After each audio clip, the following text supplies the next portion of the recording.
எல்லாருக்கும் நமஸ்காரம். இன்றைக்கி நம்ம அற்புதமான பலன்கள் தரும் எளிய பூஜைகள் அப்படிங்கிற வரிசையில் வியாழக்கிழமை பண்ண வேண்டிய ஒரு நல்ல பூஜையை பார்க்கலாம். வியாழக்கிழமை அப்படிங்கிறது குரு பகவானுக்குரிய தினம். அன்றைய தினத்தில் குருவுக்குரிய ஒரு எளிமையான அதே சமயத்தில் ரொம்ப சக்தி வாய்ந்த பூஜையை நம்ம பார்க்கலாம். ரொம்ப சிம்பிள், ஆனால் நம்ம நினச்ச காரியம் நடக்கும். குரு பார்க்க கோடி நன்மை அப்படின்பா. நம்மளுடைய வியாபாரத்துக்காகவும் வேலைக்காகவும் குழந்தை பேருக்காகவும் கல்விக்காகவும் எதுக்காக வேணாலும் வேண்டிட்டு இந்த குரு பகவானோட பூஜையை நம்ம பண்ணலாம். வியாழக்கிழமை தோறும் இதை பண்ணிட்டு வரும்போது நமக்கு வாழ்க்கையில் ஏற்பட வேண்டிய அத்தனை நல்ல விஷயங்களும் நமக்கு ரொம்ப சுமூகமாக நடந்து முடிஞ்சிடும். இதுக்கு நம்ம என்ன பண்ணணும் அப்படின்னா, ஒரு கோலம், அதே சமயத்தில் குரு பகவானோட எந்திரம், அது ரெண்டையும் வரைஞ்சிட்டு அந்த எந்திரத்துலேயும் கோலத்துக்கு பக்கத்துலேயும் 2 விளக்கு ஏற்றி வச்சுட்டு பின்வரும் ஸ்லோகங்களை சொல்லி அர்ச்சனை மாதிரி அந்த எந்திரத்தின் மேலேயும் கோலத்து மேலேயும் பூக்கள் போட்டு அர்ச்சனை மாதிரி பண்ணி நைவேத்தியம் பண்ணணும். அந்த ஸ்லோகம் என்னங்கிறத பார்க்கலாம்.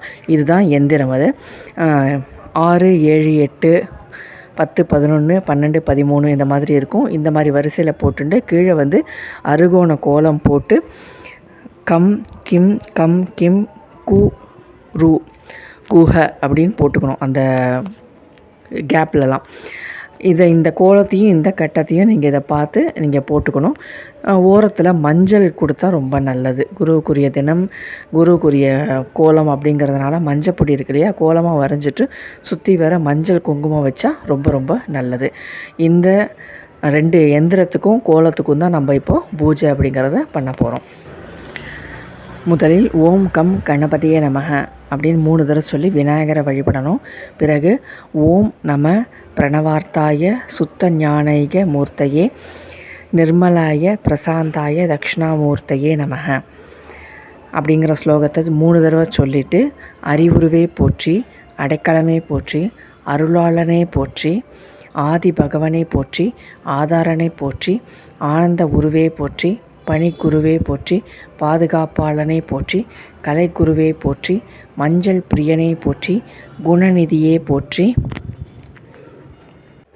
தியானமூர்த்தியே போற்றி, தென்முக நாயகனே போற்றி, நான்மறை பொருளே போற்றி, கங்காதரனே போற்றி, காவலாய் இருப்பவனே போற்றி, தனுர்நாதனே போற்றி, தயை புரிவாய் போற்றி. இந்த போற்றிகளை சொல்லி மஞ்சள் நிற பூக்கள் இருந்தால் ரொம்ப விசேஷம். அந்த பூக்களால் அந்த எந்திரத்துக்கும் கோலத்துக்கும் அர்ச்சனை மாதிரி பண்ணணும். அந்த மாதிரி பண்ணினா விரைவில் வேலையில் அமர வேண்டும் என்று கருதுபவர்கள் 5 முக வண்ண மலர்களை வைத்து வெற்றிலை பாக்கு நிவேதனம் செய்து 45 தினங்கள் இந்த பூஜையை தொடரலாம்.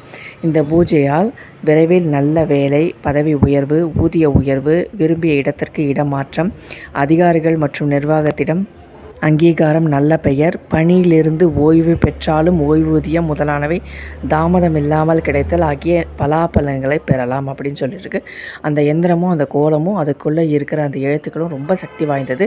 இதை நீங்கள் வேண்டிட்டு மஞ்சள் நிற மலர்களால் 45 தினங்களும் பண்ணலாம். அல்லது குருவாரம் தோறும் வியாழக்கிழமை தோறும் இந்த பூஜையை பண்ணினா நமக்கு சகல காரியங்களிலும் வெற்றி அப்படிங்கிறது கிடைக்கும். கண்டிப்பாக நீங்கள்லாம் ட்ரை பண்ணி பாருங்கள். இன்றைக்கி இந்த தகவல் உங்களுக்கு பயனுள்ளதாக இருக்கும்னு நினைக்கிறேன். நாளை வெள்ளிக்கிழமை பண்ண வேண்டிய அருமையான பூஜை ஒன்று பார்க்கலாம். லோகா சமஸ்தா சுகினோ பவந்து. ததாஸ்து.